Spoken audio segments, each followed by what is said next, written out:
My name is Naasu. I am the CEO of Susu Women's Finance and Women's Green Bank, Sierra Leone. My womb, it told me that, I am here. Naasu, I'm here. Recognize me and treat me with care. I believe that's what she told me.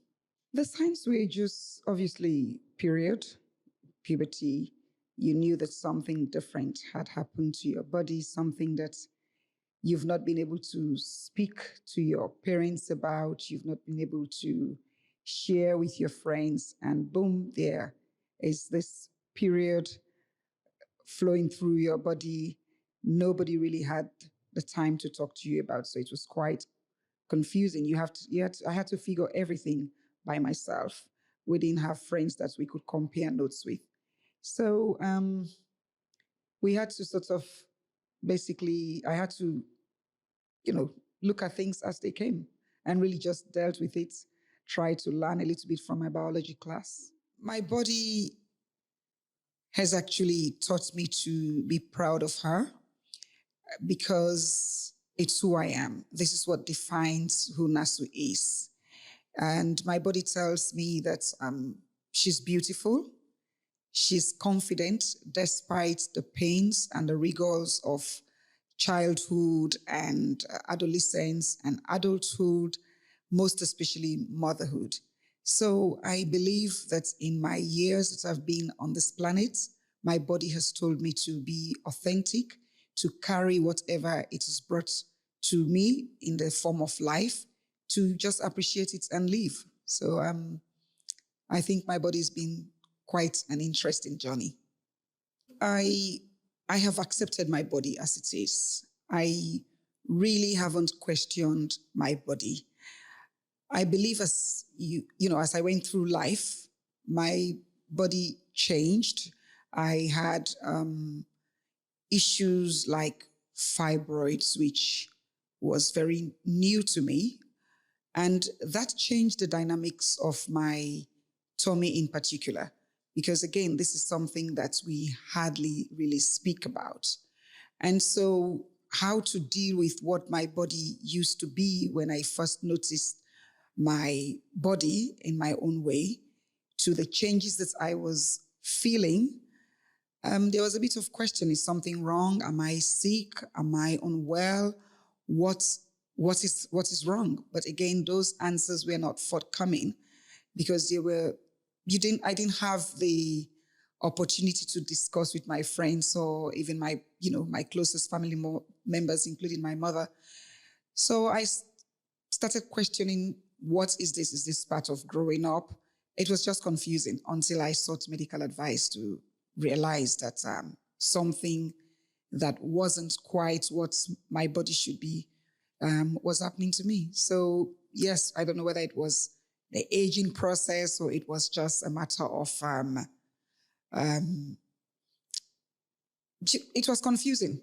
It was confusing, but I figured it out in the end. And I took the right action, saw a doctor, and dealt with what I needed to deal with, which was fibrosis. The world doesn't understand my body's pain. The pain is mine.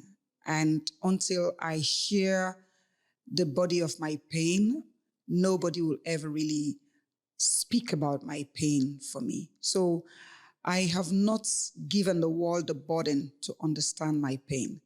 I have shared what I want the world to know about my pain. Some I have to keep for myself because it is personal. It is private. Your pain can be misinterpreted. It can be used for what people want to use it for, depending on where you stand in society. So I share the parts of the pain that I want the world to understand and know, but again, I cannot control that. I can give all the information I want to give. It's entirely up to the person what they make out of what I've said. So I continue to own my pain as an authentic tool to my being, to me being Naasu. It's mine, it's unique. So I can only share a bit of that pain and how people perceive it I have no control over. My early life, I really didn't turn to that many people. I turned a lot to myself because I felt like nobody would listen to me as a young girl in particular. When I realized that I had my body, there was too much fear to be able to talk to parents or aunties or your friends about your body. So I had to own my body. I had to figure things out. Doctors were trusted, but early on, I just thought they might tell my mother. So I had to keep what happened to my body, whether it had gone through traumatic experiences or whether I was feeling happy. It was again, in many ways, the nonverbal cues were not picked up, but I believe I was sending out messages. Whether I was listening to, I don't think I was, but maybe there weren't enough information. So I really felt like my medical practitioners were the ones who started making me feel comfortable with my body, who started telling me what my body was. My biology teacher was a man. I wasn't going to tell him what was happening to my body.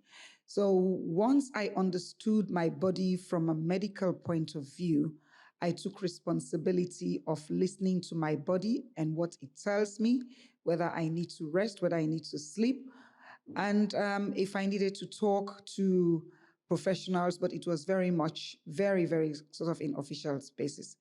Growing up now, even at this point, because of the society that we live in, it's very difficult to really talk about your body without feeling judged. So I do talk to people, but it's almost like I just give them what I want them to hear. And it matters to me if I feel like they had me, but it's really not one of my biggest ambitions to say, oh, have they had me? I believe some people have, but I cannot tell whether a lot of people have or they haven't. But I have had myself, and I think I'm comfortable with that. In 2005, when I was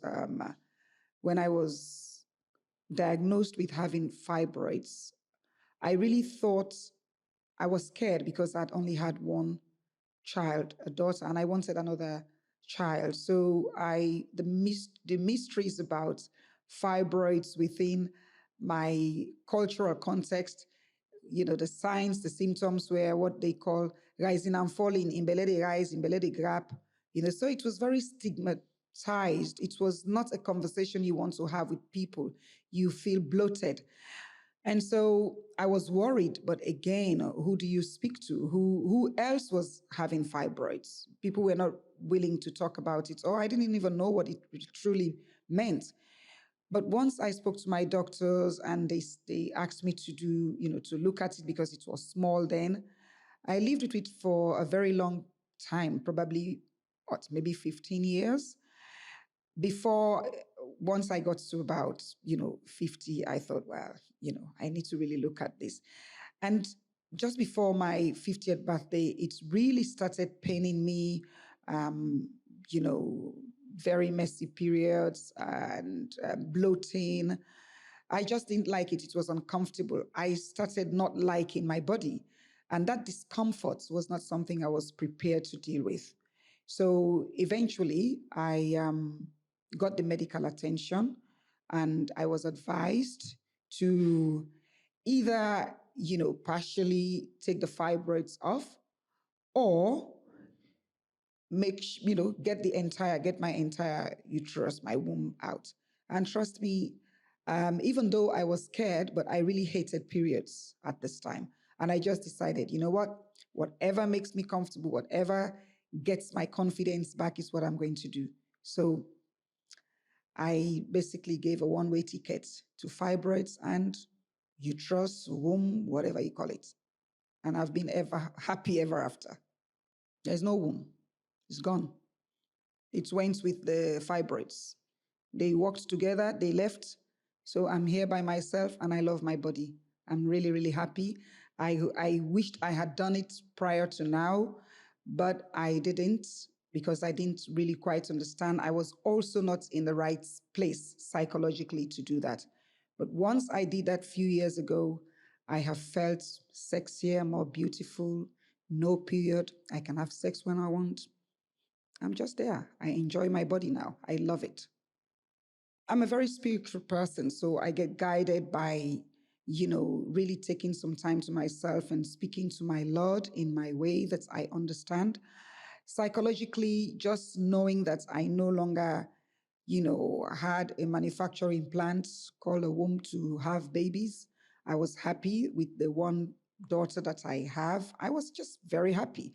So these are personal decisions. These are not decisions that other people have to tell you. And once I was able to feel comfortable that I no longer want children, I am not ready for that. I don't like periods, and that the best decision, and I got the best medical attention. No more pains, no more checking, is this discharge this or is that, and of course the risk of cancer.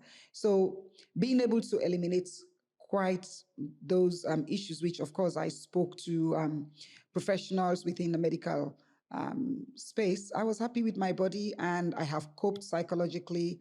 I feel very, very well. I feel like I just made the right decision. So I haven't gone into any form of depression. Even with menopause, I know, I mean, I'm already somebody who people say she's crazy, which is nice. It's nice to be crazy. But I've not even, gone through some of the symptoms of menopause or premenopausal. So I don't know. I must have done something good, but I'm perfectly fine psychologically, physically, spiritually, and culturally. I feel well, and that's what's important. At so many points, it's actually a personal journey. My journey cannot be the same as someone else. You have to really firstly understand your body and see what you're comfortable with. There are people in my situation who had gone for partial removal or all of these other, but you have to be comfortable. Nobody's going to feel how you feel. Nobody owns or has your body. It doesn't matter how caring they would want to be. So I feel like, yes, do seek medical advice, do seek psychological, do seek spiritual if that works for you. Talk to friends, talk to family if you have that trusted network. But most importantly, have a conversation with yourself and see how you can get to a place that will inform certain decisions. Because if you do things simply because others have told you to do so, you will not have closure to whatever you're dealing with. So I would advise anyone to really be comfortable with yourself, be comfortable with your body. You have to live with this body. You have to feel it. And once you make that decision, some of them are not reversible. So, but also take your time. Don't be rushed. Okay, I lived with fibroids, for example, for nearly 15 years. And everybody was saying, take it out, take it out. I didn't. Until I felt it was right. I took the right decision and made that. So people really need to listen to their inner selves, listen to the body, and then make those informed decisions in addition to whatever medical advice you have. If my womb could speak, even though she's not here, she would say, well done, Naasu. I know you cared for me so many years, but now I was no longer useful to you. And I want you to live your life to the fullest. So indeed, I've exited. I loved you and I'll always love you, but do enjoy life. Thank you, my womb.